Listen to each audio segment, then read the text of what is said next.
Selamat siang, kami dari kelompok 4 ingin mempraktekkan hasil kerja kelompok kami mengenai media pembelajaran sejarah yang kami beri nama dengan Pertanyaan Box. Saya Wayan Wibowo, NPM 201400020 selaku moderator bersama rekan-rekan saya. Saya Lulus Sarah dengan NPM 2014-0006. Saya Devana Febriani, NPM 20140003. Dan saya Desi Karisa Putri dengan NPM 2014-0005. Baiklah, pada selanjutnya akan dijelaskan mengenai penggunaan daripada media pembelajaran kami oleh Devana dan Jessie. Jadi di sini kami akan menjelaskan cara kerja metode yang telah kami buat ini. Sebelumnya kami mendapat metode pembelajaran ini dari terinspirasi dari salah satu acara TV di Indonesia. Nah, cara kerjanya dijelaskan oleh Devana Febriani. Jadi cara kerjanya ini kan ada box dan ini ada papan pertanyaan. Jadi ini pertanyaan, setiap pertanyaan warnanya berbeda. Di dalam box ini ada bola,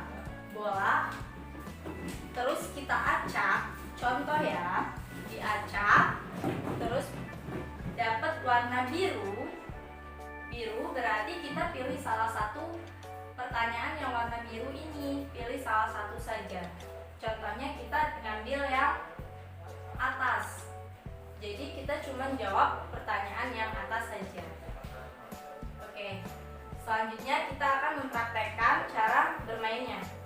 Baik, kami akan menjelaskan cara bermain pertanyaan box ini. Jadi, yang pertama adalah mengambil salah satu bola atau mengacaknya terlebih dahulu dan ambil salah satu bola yang ada di dalam boxnya. Jika sudah mendapatkan bola berwarna ini dapat warna kuning, berarti boleh memilih salah satu dari pertanyaan warna kuning yang ada di papan pertanyaan ini. Baik, mau yang mana? Pertanyaannya ini ada dua, warna kuning, pilih salah satu saja. Baik, saya akan mengambil pertanyaan warna kuning yang paling bawah. Oke. Dan pertanyaan ini nantinya akan digantikan oleh pertanyaan yang lain yang sesuai warna kertas ini. Setelah teman saya mengambil pertanyaan yang dia pilih, maka pertanyaan ini akan saya bacakan dan teman saya akan menjawab dari pertanyaan ini. Jelaskan aliran Mahayana dalam agama Buddha. Aliran Mahayana adalah salah satu aliran dalam agama Buddha yang beranggapan bahwa manusia harus saling bekerja sama untuk mencapai nirwana. Begitulah salah satu contoh dari permainan pertanyaan box. Untuk perlengkapan media pembelajarannya ada alat dan bahan. Alatnya sendiri terdiri dari pertama ada lem, kedua ada gunting, ketiga ada spidol. Dan selanjutnya ada bahannya. Bahannya itu pertama ada styrofoam, kedua ada kertas manggis, ketiga ada kertas origami, keempat ada puspin, kelima ada bola-bola kecil, dan keenam ada kardus bekas. Baiklah, di sini saya akan menjelaskan mengenai bagaimana cara atau tahapan dalam proses pembuatan media pembelajaran yang kami beri nama box pertanyaan. Nah, pada tahap pertama kita harus mempersiapkan kardusnya. Kardusnya itu bisa kardus dari aqua, dari Grand, aqua, intinya minuman botol. Nah, kardus itu diletakkan bukan horizontal tapi vertikal seperti pada gambar di samping ini. Nah,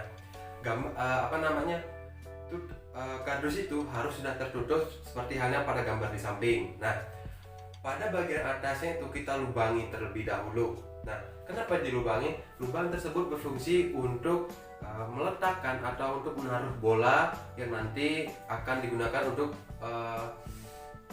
untuk menentukan pertanyaan mana yang akan dipilih oleh peserta didik. Nah, sudah kardus pada bagian atas dilubangi, dan tempatnya sudah vertikal, dan maka tahapan selanjutnya adalah kita harus yang disebut dengan membungkus kardus tersebut menggunakan kertas manggis yang sudah disediakan, entah itu berwarna merah, orange atau kuning. Tetapi pada kelompok kami, kelompok kami menggunakan kertas manggis yang berwarna orange.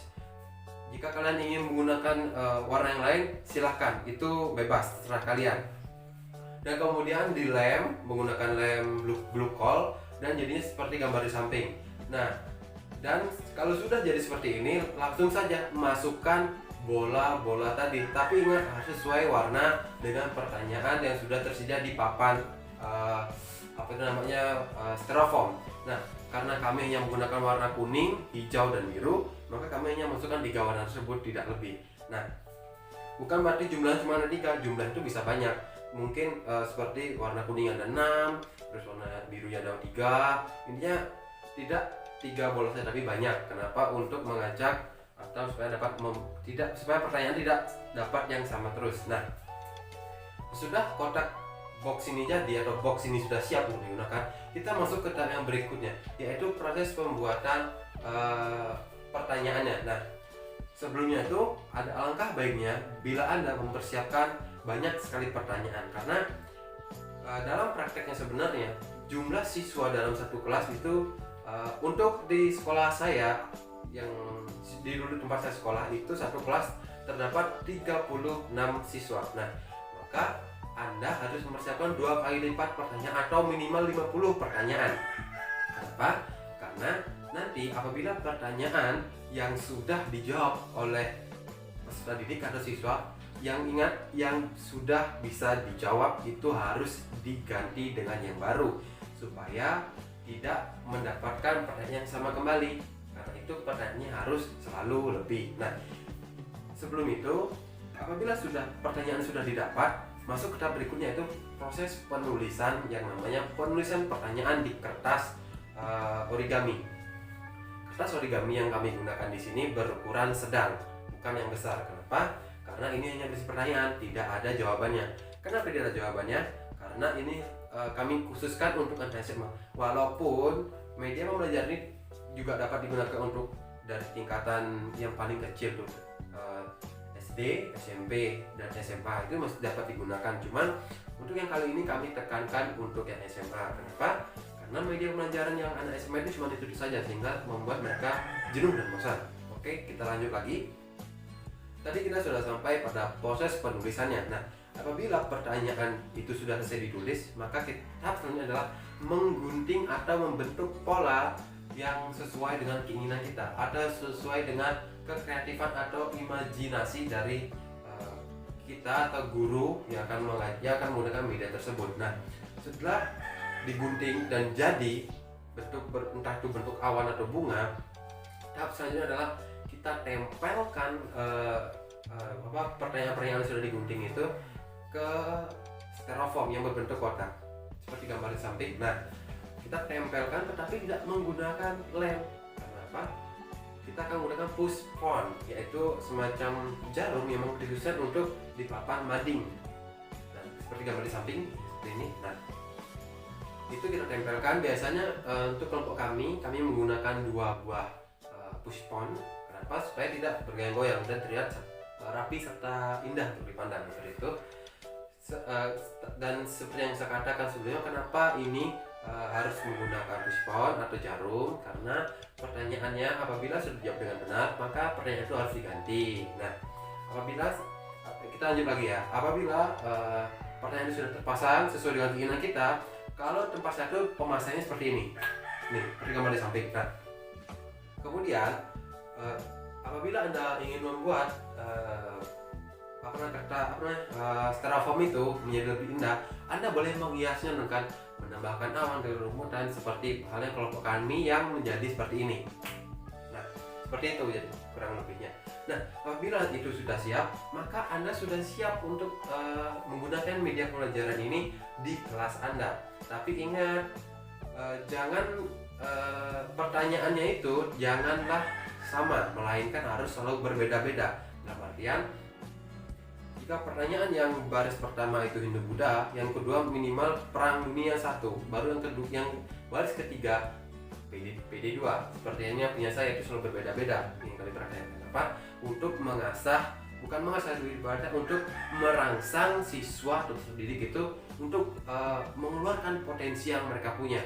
Baik, mungkin sekian penjelasan mengenai tahapan-tahapan mengenai bagaimana proses pembuatannya. Baiklah, di sini saya akan menjelaskan mengenai kekurangan dan kelebihan dari media pembelajaran yang kami buat. Yang pertama itu ada kelebihan. Kelebihan daripada media pembelajaran yang kami buat ini yaitu satu, media pembelajaran ini mudah dibuat. Yang kedua, dalam proses pembuatan media pembelajaran ini tidak memerlukan waktu yang lama. Kenapa? Karena media pembelajaran ini bahan-bahan itu mudah didapat dan mudah dirakit. Yang ketiga, media pembelajaran ini apabila dipraktekkan di dalam kelas dapat menyebabkan siswa tidak menjadi jenuh atau bosan, dikarenakan media pembelajaran yang interaktif dan dapat membuat siswa atau siswi menjadi terasa seperti halnya bermain, sehingga tidak menyebabkan ketegangan atau jenuh ketika belajar. Dan yang terakhir adalah biaya yang digunakan untuk membuat media pembelajaran ini adalah sangat murah. Kelompok kami tidak menghabiskan lebih dari Rp50.000 dan tidak menghabiskan lebih dari 2 jam waktu pembuatan. Nah, berikutnya ada kekurangan dari media pembelajaran yang kami buat. Yang pertama, ada media pembelajaran yang kami buat ini bersifat tidak praktis. Kenapa? Karena di sini ada 2 alat, yaitu box dan styrofoam yang berbentuk persegi, yang mana apabila ingin digunakan atau digunakan di tempat lain itu sangat-sangat memerlukan waktu dan ruang, sehingga tidak praktis. Dan yang kedua, apabila media pembelajaran ini tepatnya boxnya ini terkena air, maka boxnya ini tidak dapat bertahan lama, karena boxnya ini terbuat dari kardus yang bersifat mudah hancur apabila terkena air ataupun api. Baiklah, sekian video dari kelompok kami mengenai praktek menggunakan media pembelajaran dari kelompok kami yang kami beri nama dengan Box Mystery.